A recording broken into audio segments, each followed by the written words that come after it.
Hello and welcome everybody. स्वागत छ तपाईलाई CSS को फर्स्ट ट्युटोरियलमा। र आजको ट्युटोरियलमा के डिस्कस गरिन्छ भन्दाखेरि हामीले तीनटा मेथड जस्तै हामीले CSS कसरी इम्प्लिमेन्ट गर्न सकिन्छ हो त्यसको बारेमा हामीले डिस्कस गरिन्छ। So without further ado, let's get started. मैले अरु केही गरेको छैन, एउटा HTML फाइल बनाएको छु जहाँ मैले टाइटल दिएको छु, अरु केही पनि गरेको छैन। अब हामी h1 ट्याग लेखौं। सबैलाई आउँछ h1 ट्याग लेख्न, एन्टर हान्दिम। अब यसमा हेलो आई एम शाश्वत यति लेखिदिम। अब हामीले यसलाई कन्ट्रोल एस गरेर सेभ गर्दिम। सेभ भयो। अब हामीले राइट क्लिक गरिन्छ र ओपन विथ लाइभ सर्भर भनेर क्लिक गरिन्छ। अब हाम्रो गुगल क्रोममा हेलो आई एम शाश्वत भनेर आयो। यति त हामीलाई जहिले पनि गर्न आउँछ। अब हामीसँग तीनटा मेथड छ CSS इम्प्लिमेन्ट गर्ने। एउटा मेथड भनेको इन्टरनल CSS भन्छ यसलाई। किनभने इन्टरनल CSS चाहिँ किन भनेको भन्दाखेरि यो index.html फाइल जुन छ हो यसमै हामीले CSS हालेको छौं हैन। त्यही भएर यसलाई इन्टरनल CSS भनेको। CSS भनेको अर्कै हो। CSS भनेको CSS हो, HTML होइन। तर हामीले CSS हामीले यो index.html भन्ने फाइलमै हामीले इम्प्लिमेन्ट गरेको हुनाले यसलाई इन्टरनल CSS भनेको। अरु कन्सेप्ट बुझेपछि तपाईले यो पनि बुझ्नुहुन्छ। तर अहिलेको लागि चाहिँ यो बुझौं। अब मैले CSS मा के गर्छु, एउटा स्टाइल भन्ने यो ट्याग हाल्दिन्छु हेड सेक्सनमा। र हेडमै हो नि त सबै कुरा। लजिक भन्ने भनेको यसलाई के गर्ने उलाई के गर्ने भनेर HTML मा भनेको सबै हेडमै ट्याग राख्ने हो नि त हैन। त्यस्तो ट्यागहरु। अब म के भन्छु भन्दाखेरि h1 भन्छु।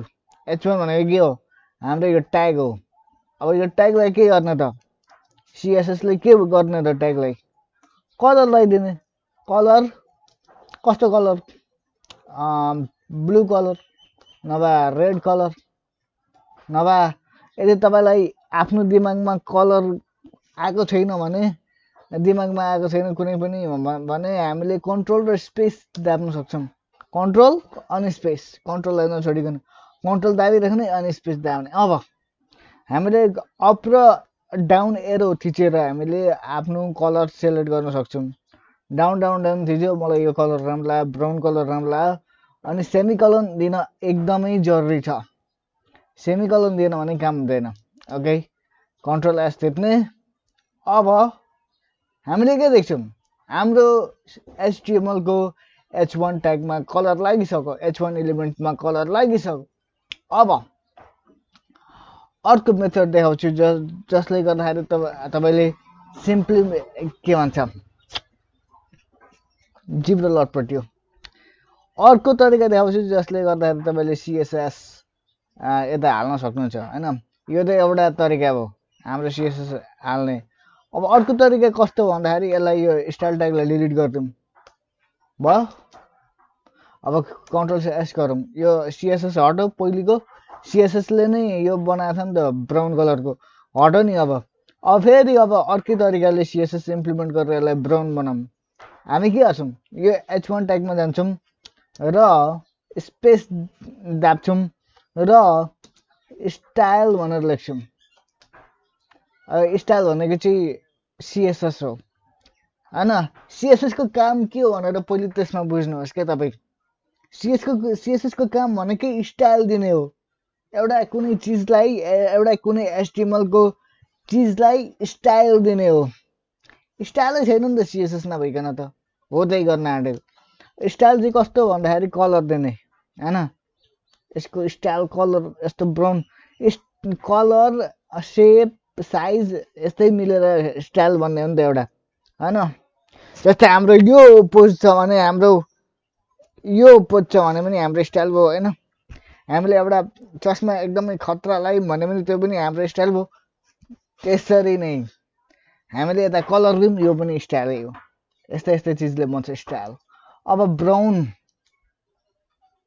ब्राउन कलर हामीले हाल्दिम।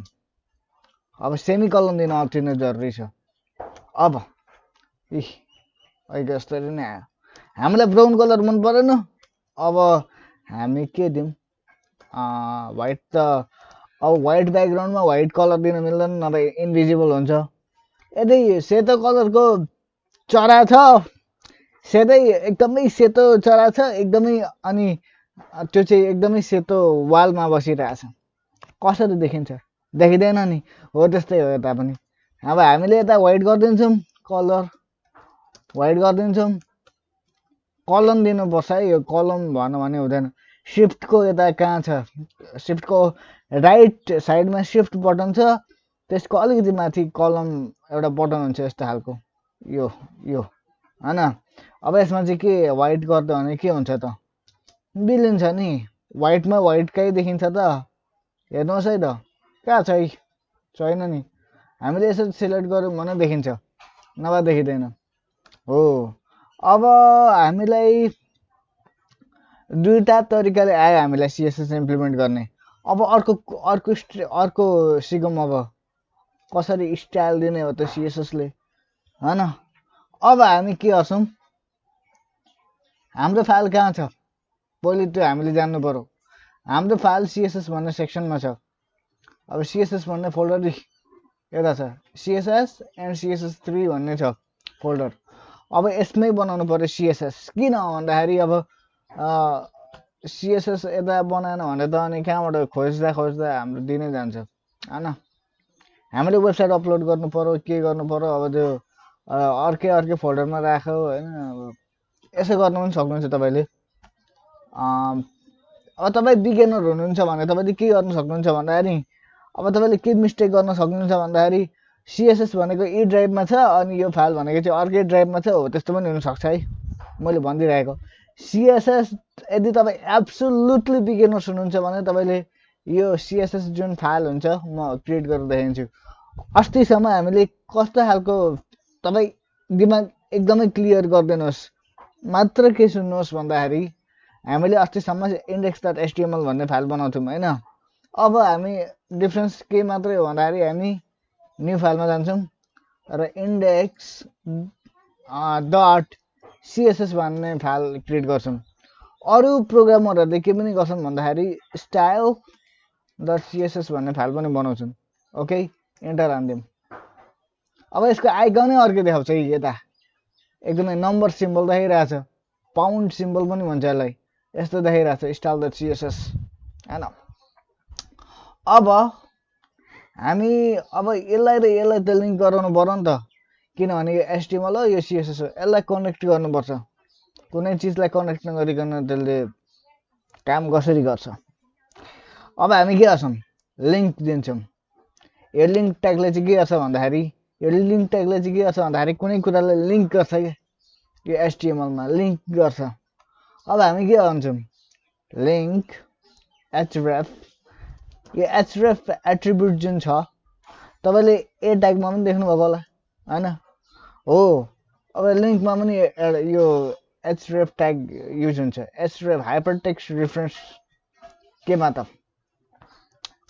style.css अब मैले यसो पनि गरिन यो स्ल्याश पनि दिन मैले डट स्ल्याश पनि दिन अब दिदा पनि हुन्छ डट स्ल्याश अनि style.css भन्दा पनि हुन्छ अब तपाईको फाइल यतै छ style.css यतै छ तपाईले डाइरेक्टली style.css लेख्दा पनि हुन्छ हाम्रो पुरानो मेथड हामीले कुन युज गर्छौं भन्दाखेरि डट अनि स्ल्याश यो भनेको पनि करेन्ट फोल्डरै हो र अब हामीलाई style.css डाइरेक्टली लेख्नु छ भने नि हामीले लेख्न सक्छौं हैन हो यस्तै हो अब यो css फाइलले काम गर्दैन अझै एउटा एट्रिब्युट दिएन भने यसले काम गर्दैन यो css फाइलले के हो त त्यो एट्रिब्युट रेल भनेको के हो रिलेसन हैन यो लिंक को चाहिँ यो html मा के रिलेसन छ त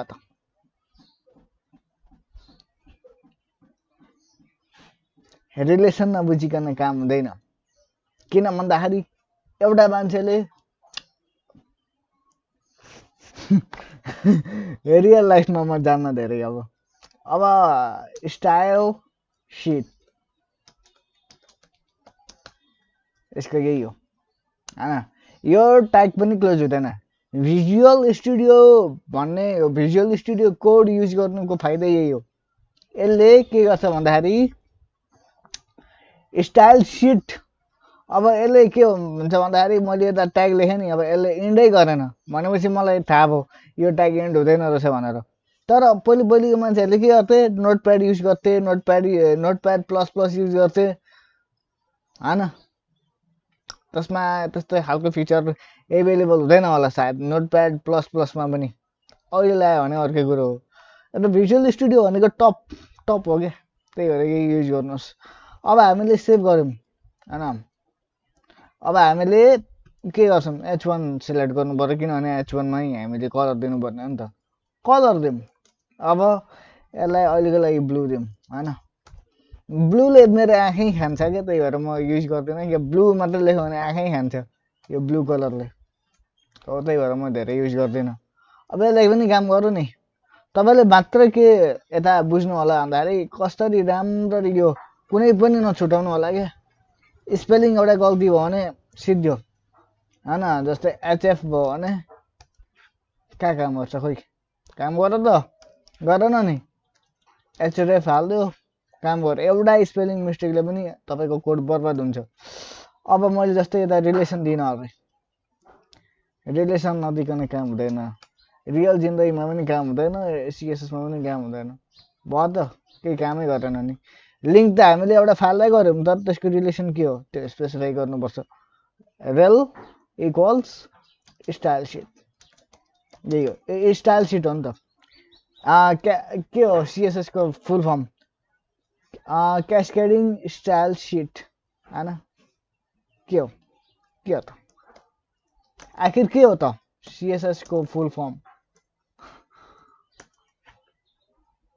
ए क्यास्केडिङ स्टाइल सिट होइन, त्यही भएर यो ओके। अब म अर्को ट्युटोरियलमा चाहिँ, यो ट्युटोरियलमा मैले सबै डिस्कस गर्दिनँ, 3टा मेथड मैले बुझाइदिएँ जसले गर्दाखेरि हामीले सिएसएस कसरी इम्प्लिमेन्ट गर्न सकिन्छ 3टा तरिकाले भनेर मैले भनिदिइसकेँ। अर्को भिडियोमा आउँछु सिएसएसलाई अझै अरू नै नलेज दिँदै। तबसम्मको लागि